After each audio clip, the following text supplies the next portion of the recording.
Okay, so it's 12 noon Eastern Standard Time, so we will go ahead and get started with today's webinar. I wanted to begin by first thanking you all for taking time out of your busy day to join us for this hour-long session. In working with applicants and candidates for the MMIE programs and our other professional graduate programs here at Smith School of Business, it's very clear to us that financing is often the biggest hurdle that students need to overcome when it comes to just approaching the reality of being able to enroll in these programs. So for that reason, we do like to host these dedicated financing sessions. We won't go into too much detail about the Master of Management Innovation and Entrepreneurship program. There's a lot of information available on the program website, generally about the program, and we will be hosting an information session webinar in December. We'll kind of flag the date for everyone as well. So this session is really targeted specifically on fees and financing and everything that goes into that much broader picture. But if you're interested in more general information about the MMIE program, certainly do register for our on-site or our next general information session scheduled for December. And you can spend some time on the program website. And we'll also just give you some general contact information at the end of the webinar today. So just introducing me and my colleague who will be guiding you through the next hour or so here. My name is Connor McCann, and I'm the director of the MMIE program, and I'm joined today by Beth McCallum, who's the dedicated application advisor. So if there's anyone in the audience today, and we expect there to be a few who have already started their applications to the program, you will have been kind of in touch with Beth up to this point and know her very well. As far as where we're going over the next hour or so, wanted to begin with just a very brief overview of the MMI program, just to ground the session a little bit, and then we'll roll through all the various fees and financing options for the program itself. So OSAP eligibility, the tuition tax credit, the lifelong learning plan, various scholarships that are available, a partnership that we have in place with RBC, and then some financing options for international candidates as well. Couple of matters of housekeeping here. We will record today's session and email the recording to everyone within the next day or so. So if you're on the call with us now, and I see there's about 20 of you, which is great. And if you're not able to stay through to the very end, we will ensure that you do receive that video recording within the next day or so. We do like these sessions to be as interactive as possible. So we have enabled the Q&A function on Zoom. So you should have a horizontal Zoom bar, likely at the top or bottom of your screen. There should be a button on that toolbar that says Q&A. So if you click that, that will launch the Q&A window, and you can use that to type in your questions over the course of our webinar today.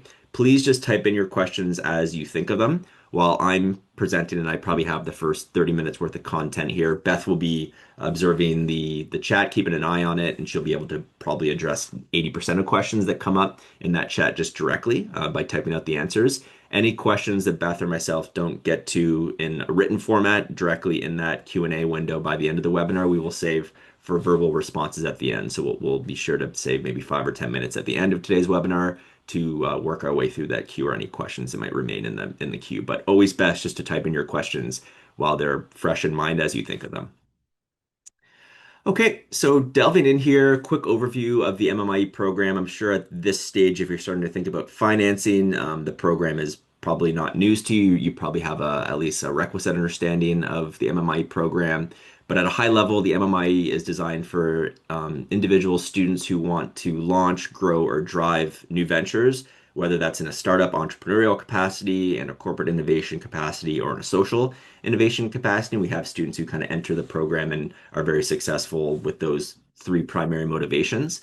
This is a professional development program. So in that sense, it's about taking insights from research, but providing that information to students in a very application focused way. So in that sense, the MMI program is more akin to an MBA than it would be to a Master of Science or another research focused program. It's very practical in its delivery, and a lot of that practicality plays out in the actual work that students do when they're in the program. We're assignment based, so whether it's individual or group assignments, the work that students do and that they're graded on is really indicative of the work that innovators do in real industry business contexts. And the culmination of that would be the capstone project. We do have a very integrated capstone project where students will apply everything that they learn to their own innovation, again, whether that's a corporate innovation, a startup, or a social innovation.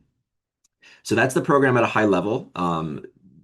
do want to remind everyone that we will have a next general info session webinar Wednesday, December 17th from 1 to 2 p.m. So if you're interested in hearing from Beth and I, we will take a full hour during that session to chat about all the details of the MMI program, the schedule, the curriculum, the faculty, some of the employment outcomes, the profiles of the students and the cohorts that have graduated from the program over the last couple of years.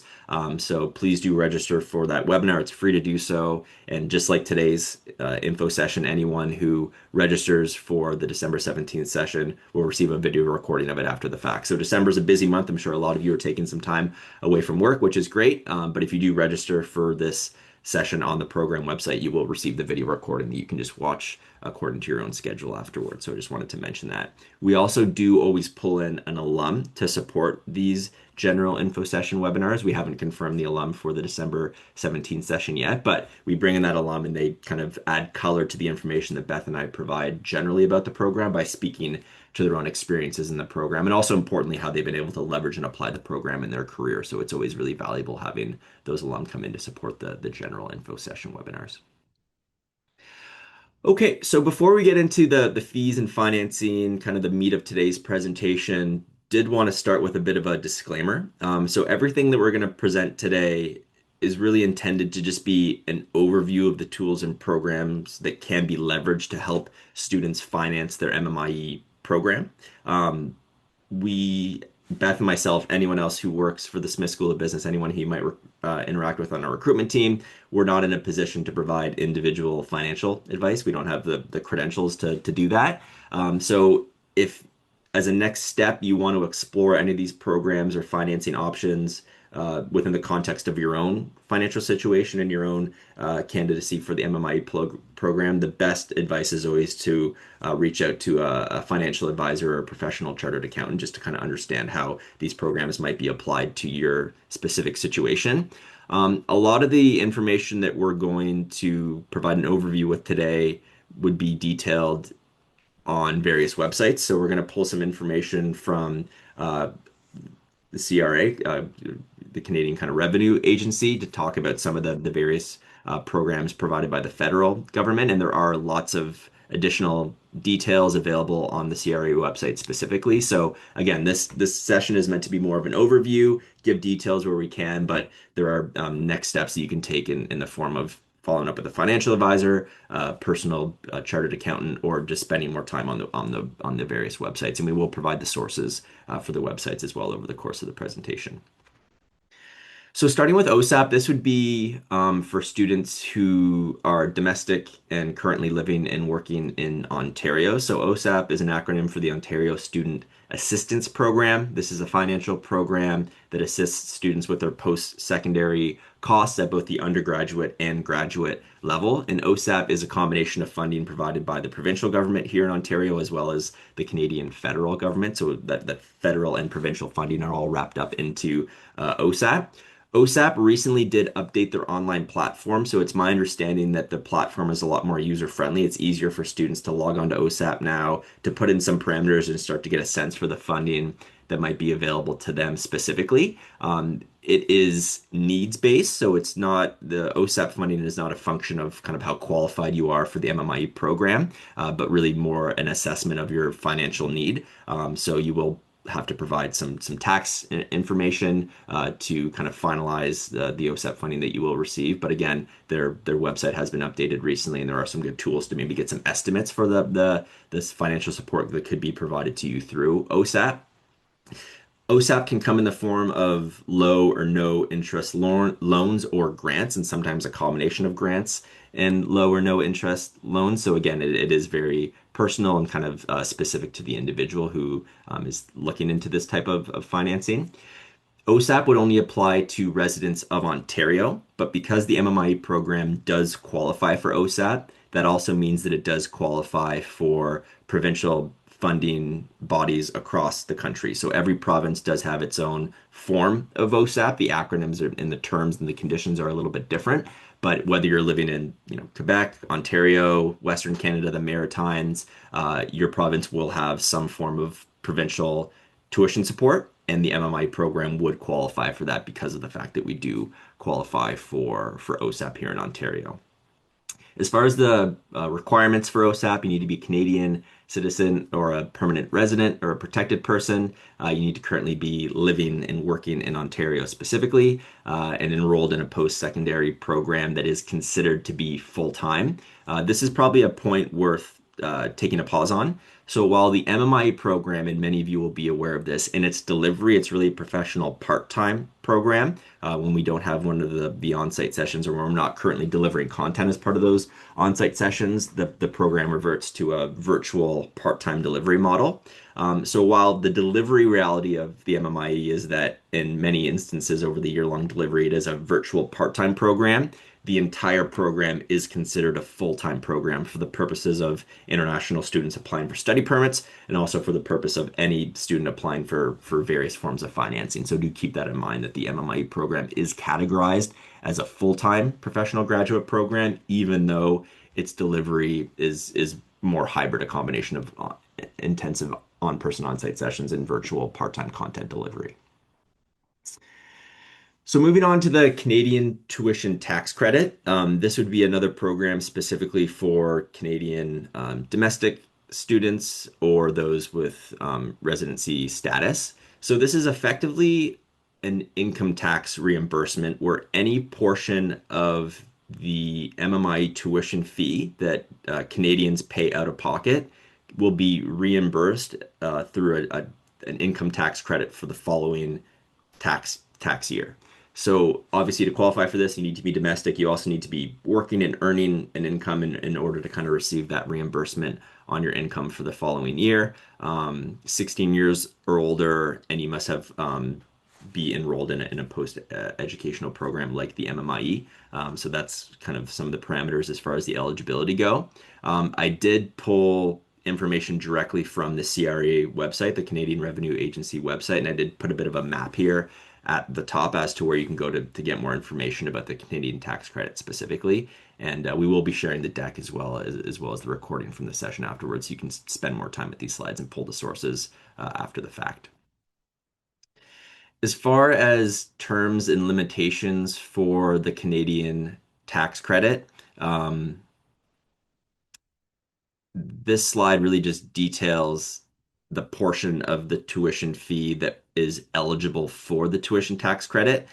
So any portion of tuition that is provided by your employer or that's provided by a governmental funding program like OSAP does not qualify for the tuition tax credit, nor would any portion of the tuition that's covered by scholarships. So Beth is going to talk more about some of the scholarships that we have available later on in the webinar. Any portion of the tuition that is covered by scholarship also would not qualify for the tuition tax credit. So, I mean, a good rule of thumb is that the tuition tax credit is only applied to the portion of the program fee that a domestic Canadian would pay out of pocket. So anything that's covered by your employer or through scholarship or through OSAP or another provincial funding mechanism would not qualify for the tax credit. So it is worth keeping that distinction, a bit of nuance in mind.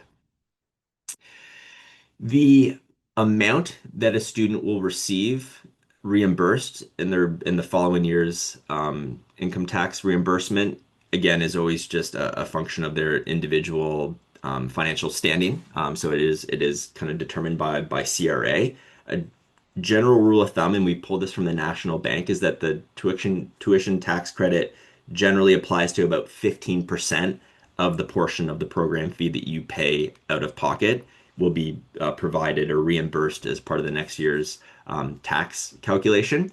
We have also heard that maybe that can extend upwards to 20%. So probably 15 to 20% of the portion of the program fee that you pay out of pocket will be reimbursed through the Canadian tax credit, but that's not a hard and fast rule. That's just an estimation based on the information that we have available and based on kind of the conversations that Beth and I had with prior students and alumni who have successfully leveraged the Canadian tuition tax credit.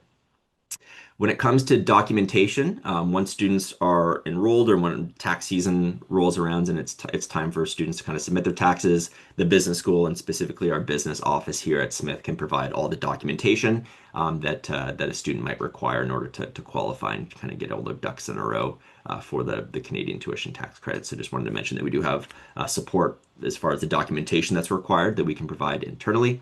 More information, it's always best to spend additional time on the CRA website. The CRA does a tremendous job of providing a lot of information, different parameters, requirements. They also roll through different hypotheticals as well. So you might be able to kind of glean everything that you need with regards to your own financial situation and your eligibility for the tax credit directly on the website. So certainly start on the CRA website. And then if you have any questions after spending time on the website, that would be the point to contact a tax accountant or a personal financial advisor.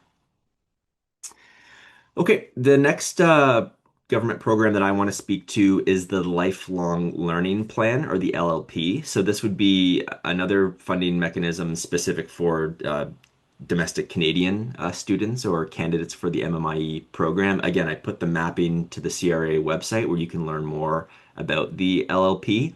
At a high level, the LLP is a federal program that allows eligible students and eligible programs to withdraw money from their RRSPs and apply that towards the financing for their academic programs without any tax implications. So you take money out of your RSPs, and then there's a repayment period where you put that money back in your RSPs after you complete the program. And as long as you kind of meet all of those requirements and those timelines, then there isn't any income tax implication of using that money. So it's effectively borrowing money out of your RSPs to allow you to come up with the financing for the funds for the MMIE program, repaying that money back into your RRSPs, and by doing so, not having any negative tax implications. So it's a program that the federal government put together specifically to help students when it comes to financing their graduate education. So, as you would expect with any government program, there are terms and limitations. I'm not going to go through these in too much detail, but generally speaking, candidates who do leverage the LLP have 10 years after the completion of their program to pay back the money that they borrowed out of their RSPs through the lifelong learning plan. So a nice 10-year repayment window.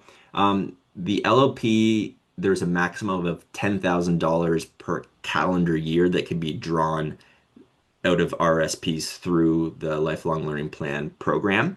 Because the MMIE program starts in May of next year and will roll through to the following April, and it will continue to have that May to April delivery cycle, it actually covers 2 calendar years, which allows students or MMI students to borrow a maximum amount of $20,000 from their RSPs through the LLP. So the fact that the program actually spans 2 calendar years is an advantage for students who want to take or who want to leverage the lifelong learning plan, because it allows them to actually pull a maximum of $20,000 over that time from their RSPs.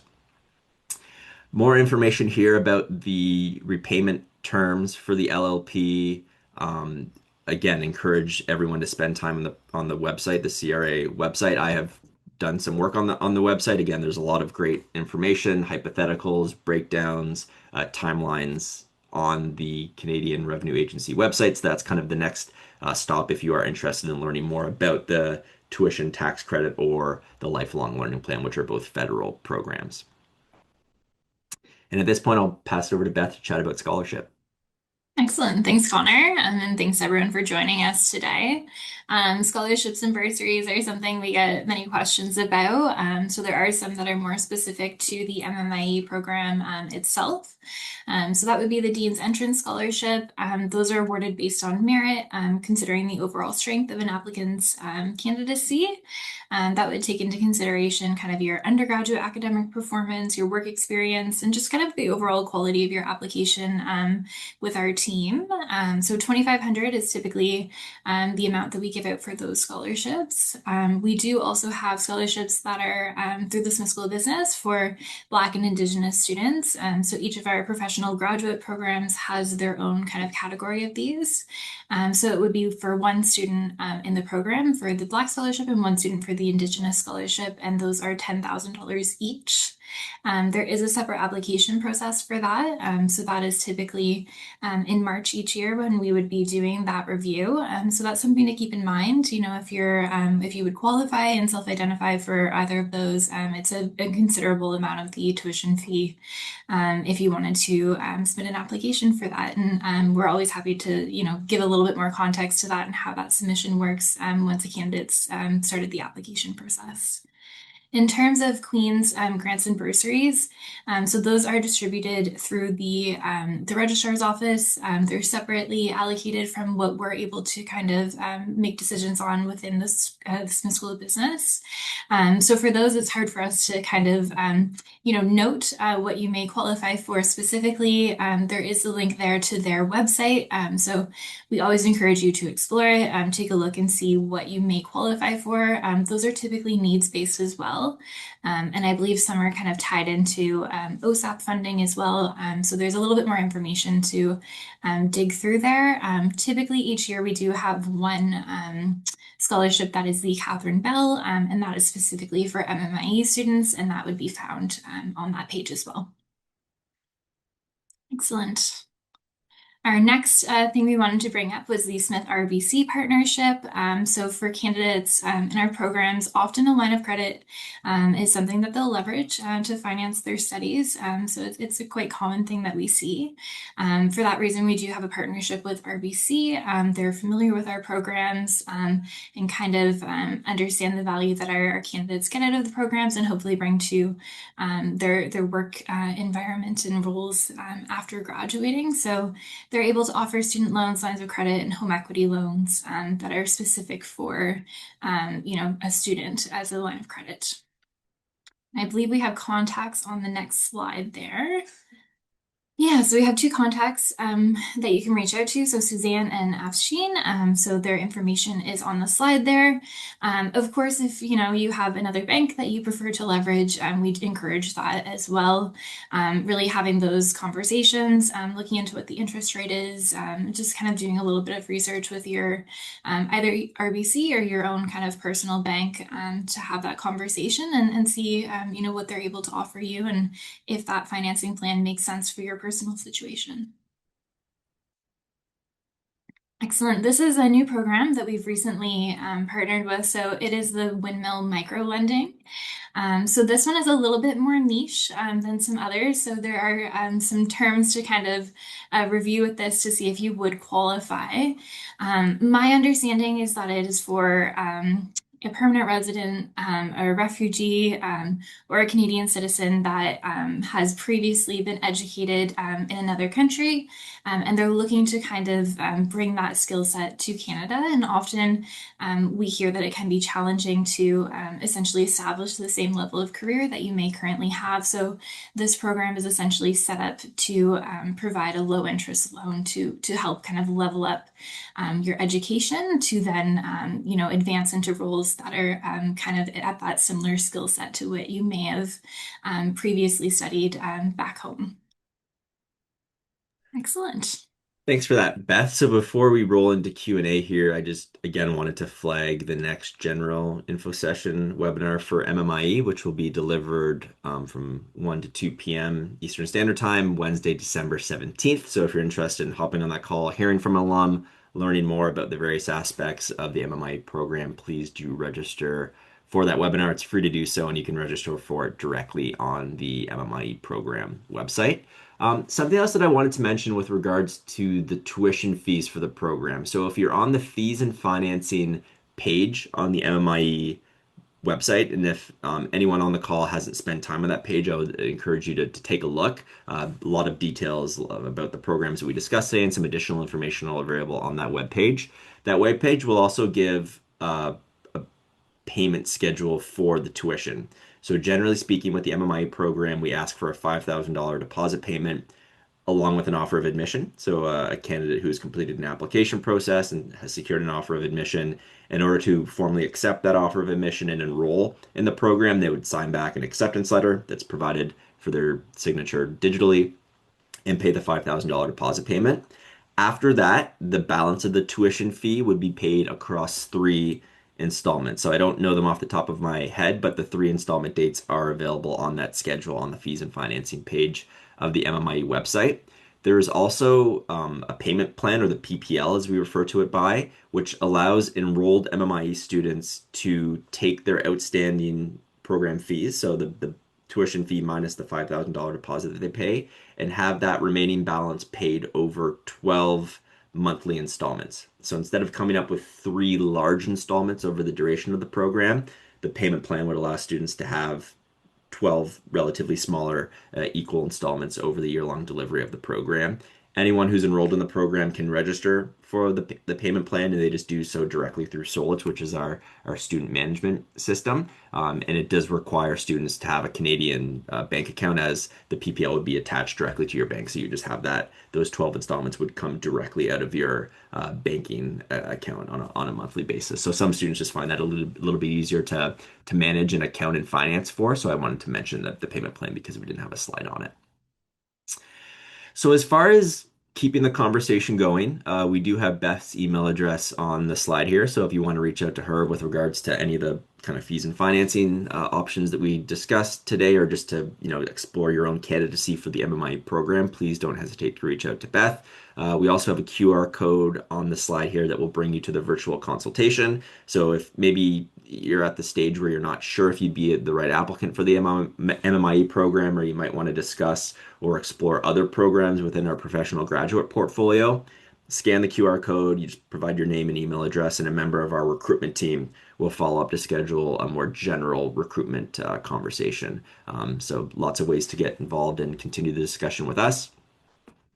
As far as questions, so we do have a question in the chat here that I did want to discuss live. So someone asked, is there anything available scholarship-wise for students with disabilities?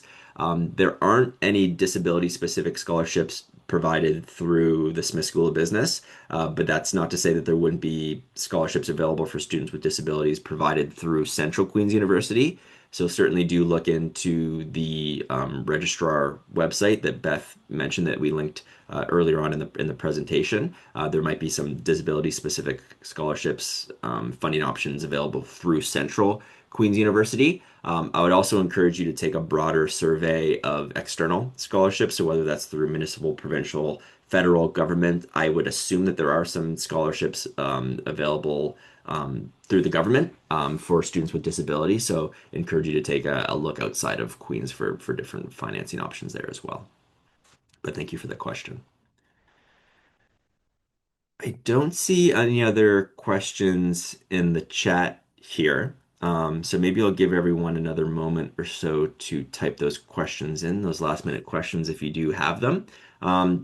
Closing piece of advice would just be to engage with us. So if you're interested in the MMIE program, if you think it could be a good fit, even if you have maybe some reservations around your undergraduate GPA, or maybe you don't think you have enough work experience or not enough entrepreneurial innovation experience to qualify for the program, don't make that determination for yourself. At the very least, reach out to us. And same goes for the financing.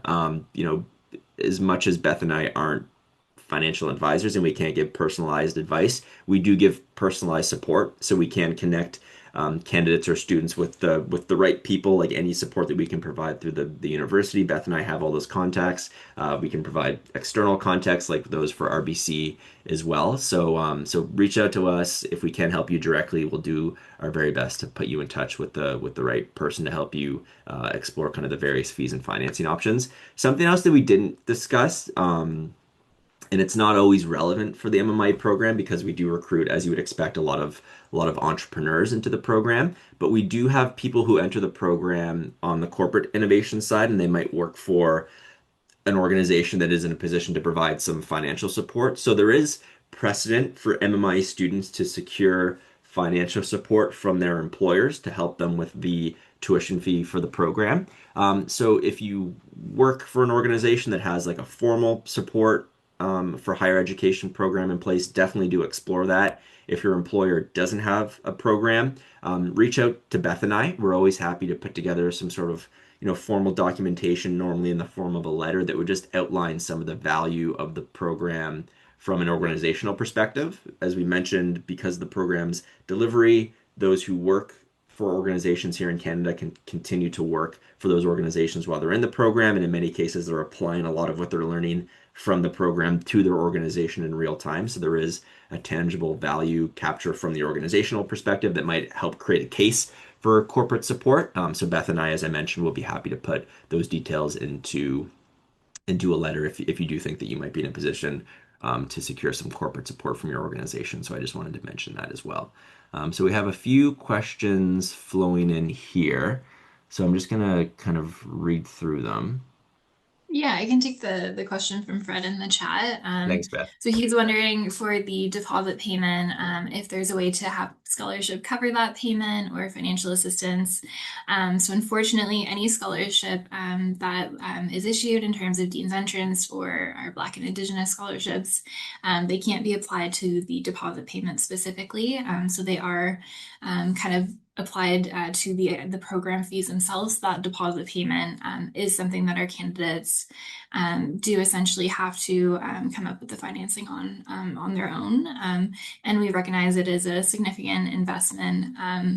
But that also, the deposit payment does kind of ensure that you are guaranteeing your enrollment in the program. It holds a seat. So that's kind of the purpose of it. We do require that because it helps us kind of gauge our class size moving forward. So unfortunately not, but yeah, let us know if you have any other questions with that we can help with, Fred. Thanks, Beth. Another question in the chat here from Chinyenye. Hopefully, I got the pronunciation correct. Specifically asking about Prodigy Finance. I guess Chinyenye went to the Prodigy Finance website and they didn't see MMIE listed as an eligible program for Prodigy. Have you received that feedback from applicants before, Beth? I haven't. So it is noted on our MMIE website, our fees and financing page. Because we have so many different professional graduate programs, I'm not sure if on the Prodigy side, if sometimes they aren't showing or get missed. But I will check with our marketing team just to look into that a little bit more and then make sure that's all set on their website as well. So thanks for flagging that. Yeah, thanks for flagging that, Chinyenye. And maybe, Beth, we can follow up with Chinyenye directly once we've kind of gotten that sorted out. That'd be great. Perfect. So that's it as far as the queue goes. So we'll give everyone 27 minutes back in their day, which I'm sure you're all happy to hear. Wanted to thank you again for taking the time to join us today. Obviously, wanted to thank Beth for co-presenting today's webinar. We gave you lots of different communication channels and sources for additional information. So please do take those next steps and connect with us if you're interested in the program. But for today, we'll go ahead and sign off. So thanks again and enjoy the rest of your day.